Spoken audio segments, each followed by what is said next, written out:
Halo Sobat Setia Bastian Studio, apa kabar kalian hari ini? Semoga selalu dalam keadaan sehat dan tetap semangat ya mengikuti liku-liku kehidupan para tokoh kesayangan kita. Kembali lagi bersama saya di sini yang akan mengupas tuntas alur cerita sinetron Beri Cinta Waktu. Kali ini kita akan membahas secara mendalam apa saja yang terjadi pada tayangan episode ke-135 dan 136. Episode yang benar-benar menguras emosi, penuh dengan teka-teki dan tentu saja air mata. Kita langsung masuk saja ke ceritanya. Kisah kita awali dengan sorotan tajam pada sosok Nathan. Di episode kali ini, Nathan terlihat sedang berada dalam kebingungan yang sangat besar. Pikirannya dipenuhi oleh benang kusut yang sulit sekali diurai. Nathan benar-benar penasaran, kenapa harus Adila? Kenapa Adila yang diculik?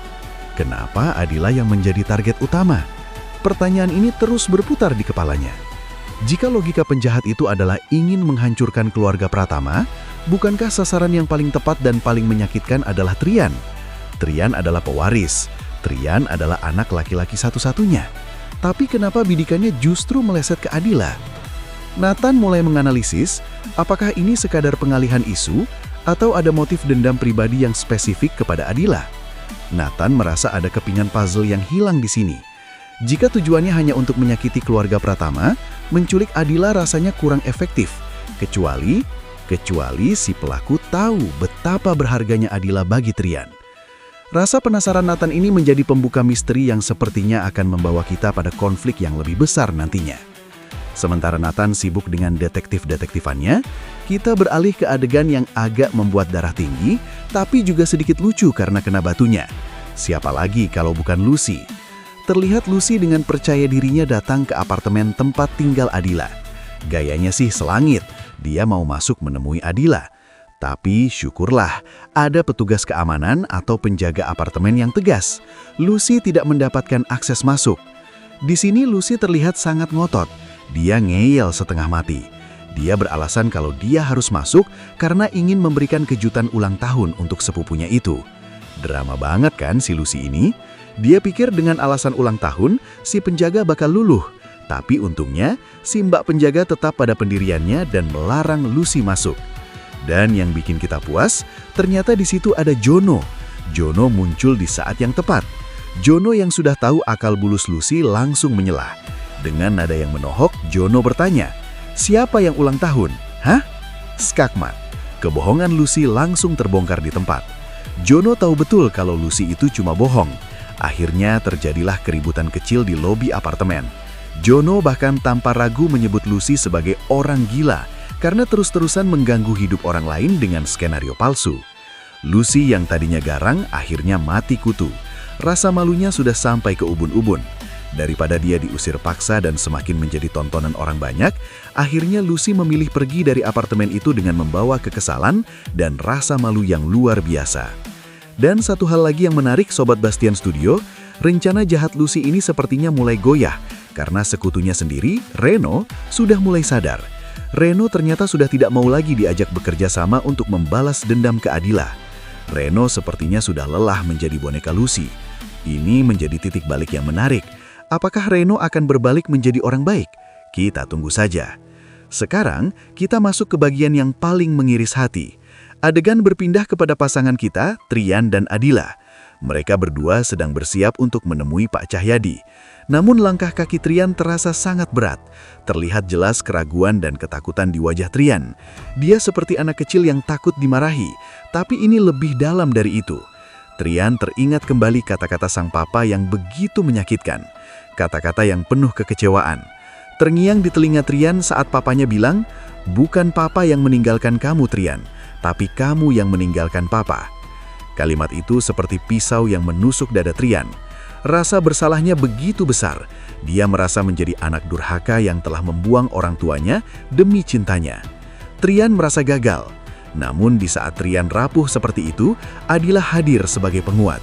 Adila menggenggam tangan Trian, menatap matanya dan meyakinkan Trian.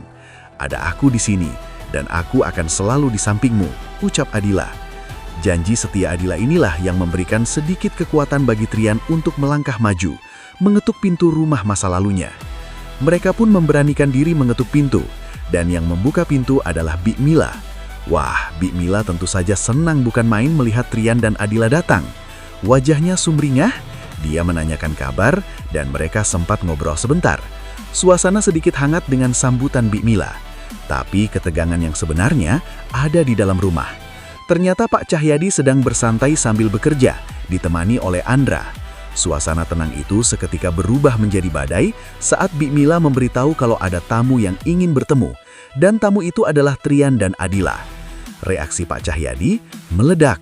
Pak Cahyadi begitu sangat marah ketika melihat wajah Trian. Kemarahannya bukan sekadar marah biasa, tapi kemarahan yang bercampur dengan rasa sakit hati yang mendalam.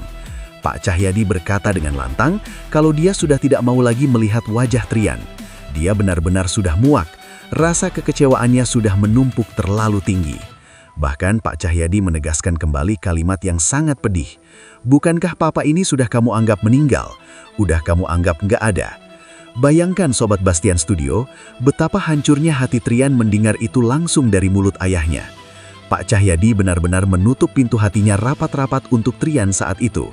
Melihat situasi yang semakin runyam dan tidak terkendali, akhirnya Adila mengambil inisiatif. Dengan sopan dan penuh keberanian, Adila minta izin untuk bicara empat mata dengan Pak Cahyadi. Dia ingin meluruskan semuanya. Akhirnya Trian, Andra, dan Bik Mila menyingkir, membiarkan Adila dan Pak Cahyadi bicara berdua. Di momen ini Adila mengeluarkan segala kemampuan negosiasinya, atau lebih tepatnya, curahan hatinya. Adila menceritakan betapa hancurnya Trian tanpa papanya. Adila menjelaskan bahwa meskipun Trian sekarang memilih mencintai Adila, itu bukan berarti rasa sayangnya kepada Pak Cahyadi berkurang sedikit pun. Adila menegaskan, rasa cinta Trian kepada Pak Cahyadi tidak akan pernah hilang. Bahkan, Adila mengungkapkan sebuah fakta emosional yang selama ini mungkin tidak disadari Pak Cahyadi, bahwa apapun yang dilakukan Trian dalam hidupnya, pencapaian apapun yang diraih Trian, dia selalu membutuhkan pengakuan dari Pak Cahyadi. Trian itu butuh validasi dari ayahnya. Segitu besarnya cinta dan ketergantungan batin Trian kepada sang papa.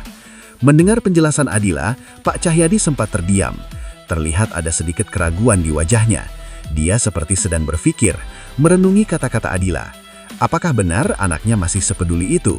Namun ego dan rasa sakit hati yang sudah terlanjur dalam membuat Pak Cahyadi kembali mengeraskan hatinya. Pak Cahyadi malah berbalas dengan sengit, "Kamu nggak usah sok tahu tentang Trian." Meskipun dibentak dan disudutkan, Adila tidak putus asa. Dia terus berusaha mengambil hati calon mertuanya itu. Adila menceritakan betapa depresi dan sedihnya Trian dengan perlakuan papanya. Tapi sayang seribu sayang, usaha Adila sepertinya membentur tembok tebal. Alih-alih luluh, Pak Cahyadi justru semakin marah. Dia menunjuk-nunjuk wajah Adila dengan penuh emosi. Dan keluarlah kalimat yang menjadi puncak konflik hari ini. Pak Cahyadi menuduh bahwa Adila lah yang menghancurkan semua ini. "Kamulah yang telah menghancurkan Trian. Kamu telah merebut Trian dari saya," teriak Pak Cahyadi. Bagi Pak Cahyadi, kekecewaan terbesarnya bukan pada kenakalan Trian, melainkan pada fakta bahwa Trian lebih memilih wanita lain ketimbang ayah kandungnya sendiri. Adila dianggap sebagai pencuri yang mengambil satu-satunya harta berharga Pak Cahyadi. Dan adegan penuh ketegangan, penuh tuduhan dan air mata ini pun menjadi penutup episode alias bersambung. Wah, Sobat Bastian Studio, makin penasaran kan dengan kelanjutannya? Itu tadi adalah rekapitulasi penuh emosi dari episode 135 dan 136 Beri Cinta Waktu. Kira-kira bagaimana nasib hubungan Trian dan papanya selanjutnya? Apakah hati batu Pak Cahyadi akan pernah bisa mencair? Atau justru kebenciannya pada Adila akan semakin menjadi-jadi? Lalu jangan lupa juga soal Nathan. Apakah dia akan berhasil menemukan dalang di balik penculikan Adila? Dan bagaimana kelanjutan nasib Lucy yang sudah ditinggalkan sekutunya, Reno? Semuanya masih menjadi tanda tanya besar yang membuat kita tidak sabar menunggu episode nanti malam. Pokoknya stay tune terus, jangan sampai ketinggalan. Tonton terus sinetron kesayangan kita, Beri Cinta Waktu. Terima kasih banyak buat kalian Sobat Bastian Studio yang sudah setia mendengarkan voice over ini dari awal sampai akhir. Jangan lupa nantikan update video selanjutnya hanya di channel kita. Sampai